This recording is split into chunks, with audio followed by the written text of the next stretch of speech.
Bekicot lur, gue udah ngebahas film dari Venezuela yang berjudul Venezia kan lur, tentang mata-mata pada zaman Perang Dunia Kedua lur. Nah kali ini gue balik lagi ngebahas film dari Venezuela yang berjudul Hijos de la Sal lur, atau dikenal pula dengan judul Children of the Salt. Apa artinya itu lur? Anak-anak garam lur. Coba pakai Google Translate kalau nggak percaya lur.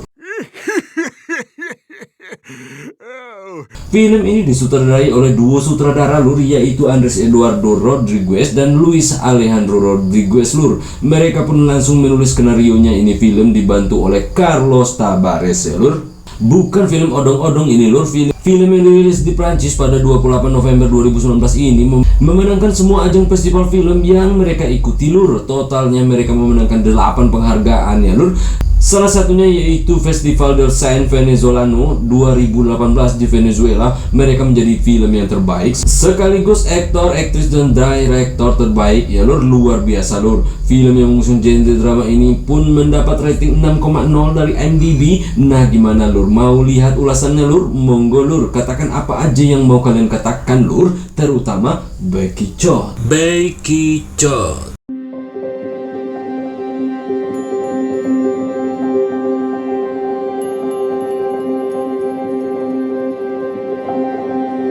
Lihat bapak tua ini lur, beliau adalah petani garam. Karena petani garam pastilah mereka tinggal di sekitaran laut ya lur. Siapa beliau? Perkenalkan lur, namanya Pak Jose, diperankan oleh Jose Torres. Beliau sudah 10 tahun menduda lur. Dia tinggal bersama dua anaknya. Yang tertua cewek namanya Maria, diperankan oleh Maria Alejandra Jimenez, berusia 16 tahun. Dia sudah SMA lur. Karena harus menjalani tugas ibu rumah tangga mengganti mendiang ibunya, dia jarang masuk sekolah. Dan adik Maria berusia 13 tahun lur. Dia putus sekolah, dia membantu ayahnya bertani garam. Ini dia namanya Enrique, diperankan oleh Terry Goitia lur. Enrique ini sering mencuri diary kakaknya lur dan membacanya, sehingga dia tahu apa saja yang difikirkan oleh kakaknya ya lur. Dia tahu lewat diary itu tentunya, dimana Maria menulis kalau dia sedang ingin-inginnya untuk bergelut dengan kekasih impiannya lur. Sementara Enrique membaca ayahnya tengah sibuk bermandikan panas dan basah-basahan dengan air laut lur, untuk menyemai garamnya lur. Dan Maria hari itu yang kehilangan diary-nya, mencari diary-nya itu, dan dia tahu pasti Enrique lah yang mengambil. Dia pun mengejar Enrique yang sedang asik membaca diary-nya itu ya lur, hingga akhirnya dia membanting si Enrique dan merebut kembali diary-nya itu. Dan dia pun mengingatkan Enrique jangan coba-coba mencuri diary-nya lagi. Dia nggak segan-segan akan memukul Enrique lur. Kehidupan mereka ini benar-benar membosankan lur, terutama bagi si Enrique. So dia ingin bermain dengan Maria kakaknya, tapi kakaknya nggak sudi bermain dengan dia lur. Dia memilih menyendiri dengan diary-nya itu lur, sementara ayah mereka sibuk dengan gawenya ya lur.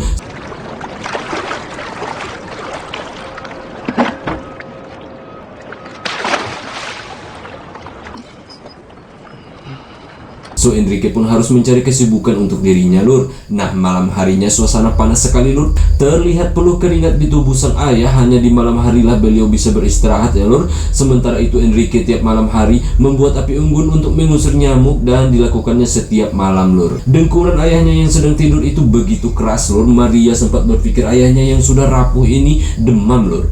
Tetapi tidak, beliau benar-benar kecapean hari ini. Makanya ngorok banget boboknya malam itu ya lur. Melihat kondisi tak lazim ayahnya itulah Maria mencoba mendekat dan merasakan detak jantung hingga membangunkan ayahnya lur. Dan seayah pun bangun. Beliau melihat kecemasan di mata putrinya jika ia meninggal ya lur. Su mamá me levantó. ¿Qué tenés? Usai dari mengecek keadaan ayahnya, Maria pun pergi mandi. Ketika dia sedang mandi, si Enrique membuka kamar mandi lur dan melihatnya tengah nggak pakai apa-apa ya lur. Dan Enrique di sini mulai menghadapi masa pubertasnya juga lur. Dia jadi pengen tahu dan rasa penasarannya semakin menjadi-jadi ya lur. Apalagi lihat si Maria nggak pakai apa-apa lur.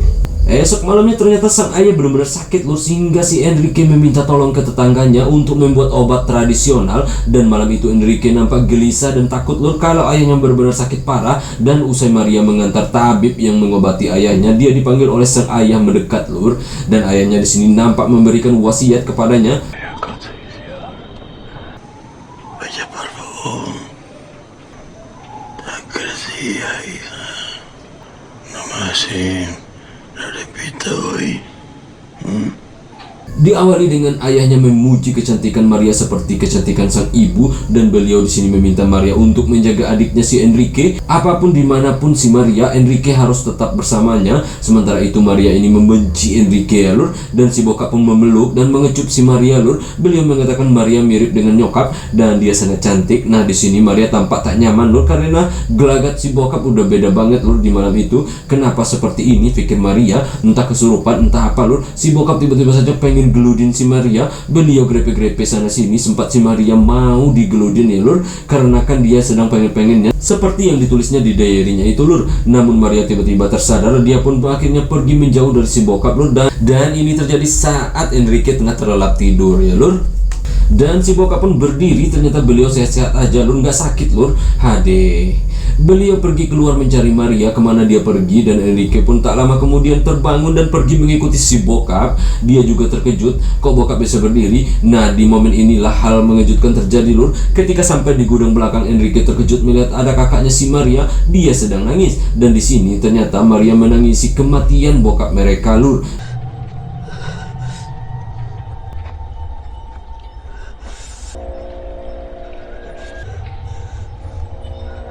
Dan gue nggak tahu apakah bokapnya mati di tangan Maria atau gimana, nggak jelas juga gue scan ini ya lur. Dan akhirnya Maria dan Enrique berunding dan mengambil keputusan untuk membuang dan membakar ke laut jasadnya lur. Diambillah Maria gerobak garam yang sering dipakai sang bokap, dan mereka membawanya ke laut dan membuangnya ya lur. Dan ini bukan sebuah kekejaman lur. Dalam kepercayaan tertentu memang ada yang pakai cara membuang mayat ke laut ataupun membakarnya ya lur, dan membuang abunya di laut ya lur. So ini sah-sah saja ya lur.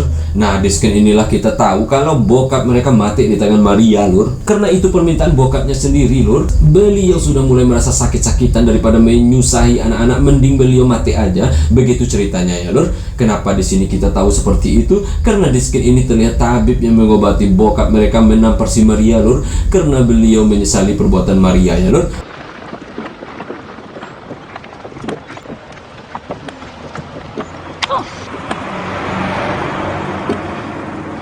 So film ini tidak menjelaskan dengan kata-kata, tetapi semua dipertontonkan lewat skin-skinnya lur. Oke lur, jelas ya? Monggo lur, lanjut. Usai kematian bokap mereka di rumah, nampak Enrique benar-benar terpukul dengan kepergian bokap mereka ya lur. Dia sangat emosional melihat tempat tidur sang bokap lur. Dia belum percaya bahwa bokapnya telah tiada. Dia pun membuang tempat tidur itu. Sementara itu Maria menyimpan semua barang-barang bokap mereka ke dalam koper lur. Dan semenjak kepergian sang bokap, Maria pun akhirnya hanya hidup berdua dengan Enrique di rumah mereka. Maria pun bingung bagaimana cara mereka akan bertahan hidup tanpa sang ayah ya lur. Dan hari-hari pun berlalu. Enrique mendorong gerobak sang ayah untuk mencari garam di laut, seperti yang dilakukan mendiang ayahnya dulu. Sudah pasti demi untuk mendapatkan uang ya lur. Namun hasilnya nihil lur. Lahan yang digarap sang ayah dulu telah dipakai orang lain lur. Enrique pun tak mendapat apa-apa.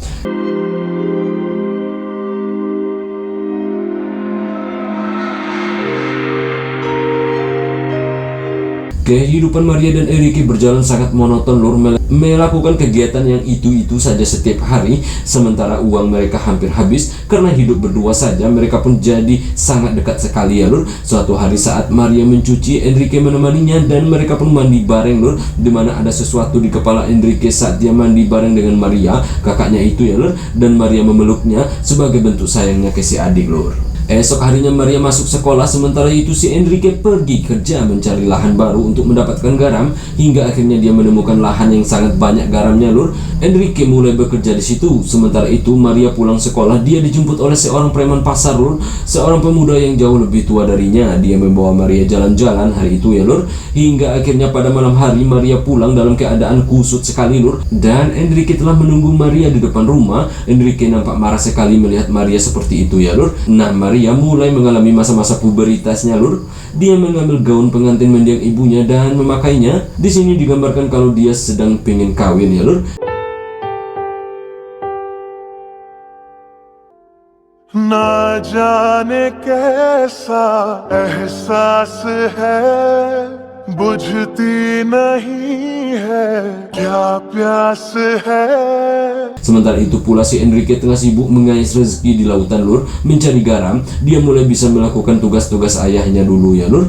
Enrique benar-benar seperti ayahnya lur. Dia sangat bekerja keras dan tak kenal lelah. Malam harinya dia melihat tangannya begitu perih lur, karena dia habis-habisan kerja siang tadi. Dan datanglah Maria melihat tangan si adiknya itu, dan dia pun mengobatinya lur. Dan Maria bersama Enrique berbaring lur. Dia ingin mengoles lotion anti matahari ke punggung Enrique, dan di sini Maria merasakan ada yang kedut-kedut ya lur. Apa itu entahlah lur, dia juga bingung lur. Dan Maria mencoba menahan itu semua lur.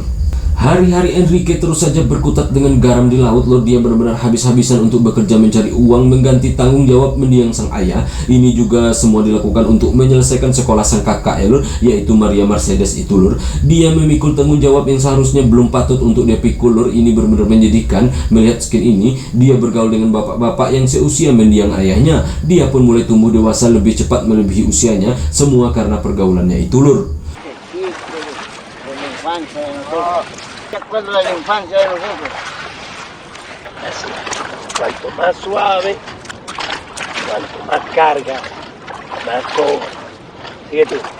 Nah, sementara itu Maria mulai menemui tambatan hatinya, yaitu pria yang ngajak dia jalan-jalan malam kemarin lur. Maria memulai hubungan dengan cowok itu, dan tentu saja Enrique nggak suka dengan ini semuanya lur. Maria berdua diam-diam dengan pria itu lur. Dan esok harinya cowok itu kembali membawa Maria dengan motor Supranya lur. Dia membawa Maria ke sebuah gedung di tepi laut. Nah, dalam masa puberitasnya Maria pun mau digelut sama itu cowok ya lur. Dan bergelutlah mereka di sana. Dan ini pertama kalinya Maria pecah ting-tingnya lur. Dan si Enrique pun tahu itu semua lur. Dia pun tidak senang dengan gawe Maria kakaknya itu. Dia marah. Sekarang dialah yang menggantikan bokap mereka. Maria juga menyadari adiknya itu marah. Dan malam harinya Enrique yang tengah tertidur keletihan di tempat tidur bokap mereka tiba-tiba saja didatangi oleh Maria. Maria mengambilkan kalung ayah mereka. Dia memakaikannya ke si Enrique. Dan Maria seperti kesurupan saja malam itu lur. Dia membuka semua yang dipakainya. Dan dia meminta Enrique menggelutnya. Namun Enrique menutup matanya dan gak mau melakukan itu lur. Dan kehidupan si Enrique juga sudah mulai parah lur. Dia sudah mulai kenal dengan tua. Dia minum bersama bapak-bapak yang bekerja bersamanya kemarin. Dan Enrique seperti frustasi ya lur. Dia pun sampai tertidur lemas di warung tua itu. Di saat dia mabuk, dia didatangi oleh cewek tukang gelut lur, menawarinya layanan hebat. Enrique menolak, tapi keadaannya dia yang lagi mabuk. Akhirnya dia mau gak mau ngikut ya lur. Saat sedang asik gelut, Enrique dikasarin sama kakek-kakek lur. Ngatain dia masih kecil dan si kakek ngusir dia. Malah si kakek maksa tuh cewek gelut dengan dia ya lur. Dan Enrique pun pergi. Enrique nggak pulang ke rumah malam itu lur. Dia yang lemas banget ini bobok di sebuah mobil rongsokan ya lur. Dia tertidur di situ. Dan paginya Enrique bangun dan langsung ke rumah si kakek yang ngasarin dia tadi malam lur.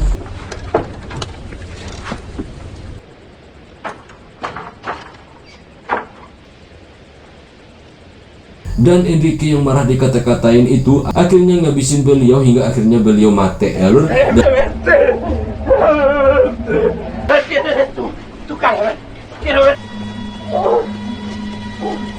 Dan Enrique pun pagi itu akhirnya bisa bergelut juga dengan cewek semalam lur, yang mana sedang tertidur di rumah si kakek ya lur. Hari-hari berlalu, Maria semakin serius dengan cowoknya dan Maria menguburkan semua barang milik ayah ibunya yang sering dipakainya lur.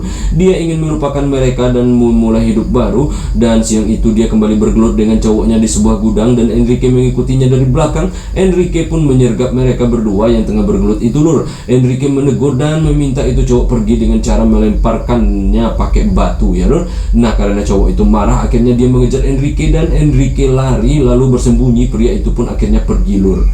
Oleh karena hal itulah Enrique malamnya ribut dengan Maria. Maria marah karena Enrique dia diputusi sama cowoknya. Mereka berantem berdua di rumah lur seperti laki bini. Dan saat itu Enrique bisa menenangkan si Maria. Tiba-tiba saja Enrique ngecup Maria dan kecupannya itu menjalar ke yang lain-lain lur. Hingga akhirnya Maria ndak kuat nahan dan kis-kisan pun terjadi hingga akhirnya mereka bergelut lur. Dan esok harinya Maria memutuskan pergi dari rumah. Dia nggak ingin hubungan seperti ini terulang lagi. Dan Enrique membiarkannya lur. Dia tak menahannya pergi dan berangkatlah si Maria ya lur. ¿Quién coño te dijo que yo me quería ir?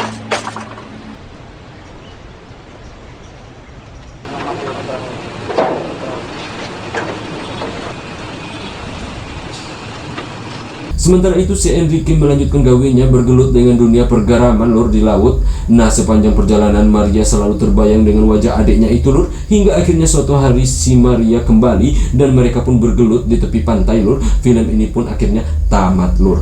क्या करूं हाय कुछ कुछ होता है क्या करूं हाय कुछ कुछ होता है. Apa sih maksud film ini? Ini lur, film ini menggambarkan sosok Enrique yang diperankan oleh Terry Goetia. Dia merupakan seorang anak yang seharusnya berada dalam dunia pendidikan dan dunia anak-anak yang penuh dengan kegembiraan. Namun di film ini Andres Eduardo Rodriguez selaku sutradara memberikan sudut pandang terhadap Enrique dalam perspektif yang berbeda ya lur. Enrique digambarkan sebagai anak yang terpaksa menjadi seorang pria dewasa setelah kehilangan sang ayah, dan dia pun pada akhirnya harus dewasa lebih cepat daripada orang sebayanya karena memang dia berteman dengan orang-orang dewasa di sekitar pekerjaannya itu lur. Film ini benar-benar mengisahkan tentang kehidupan di salah satu kota tua di Venezuela yang merupakan salah satu penghasil garam terbesar di Venezuela lur, yaitu kota Paraguana, Moroy, Venezuela. Dan menariknya film ini mendapat dukungan aktor kelahiran kota tersebut, dia itu adalah si Enrique ya lur, alias Terry Goetia. Film ini juga mendapat dukungan dari pemerintah Venezuela saat itu lur, yaitu dibiayai oleh Pusat Sinematografi Otonomi Nasional ya lur, disingkat dengan SINEC, dan produksi bersama dengan La Villa del Cine Venezuela ya lur. Tampilan adegan per adegan di film ini memang sedikit mengganggu lur, terutama dalam sisi pengambilan gambar yang mana menyorot tajam ke arah sang aktor sehingga sangat mengganggu kenyamanan menikmati alur ceritanya ya lur. Dan film ini benar-benar mengandalkan dari sisi sinematografinya lur, dimana cerita banyak terungkap lewat tangkapan kamera, bukan dari dialog sang aktor ya lur. Sang sinematografer film ini yaitu Juan Antonio Lamata sepertinya paham betul lur dalam mengeksploitasi alam pesisir kota Paraguana, Venezuela yang sangat panas dan terik mataharinya. Melihat tangkapan kameranya di pagi hari di mana cahaya matahari masuk di sela bolongan seng sebagai dinding rumah membuat gue merasakan betul panasnya itu lur. Kita dibuat gerah melihat itu ya lur. Gue sampai ngebayangin pagi hari gue bangun dengan panas se ekstrim itu lur. Wow, gue nggak kuat lur. Oke lur, sampai di sini dulu ulasan gue tentang film Hijos de la Sal ini lur. So sampai jumpa dan saatnya gue apa lur? Ciao lur.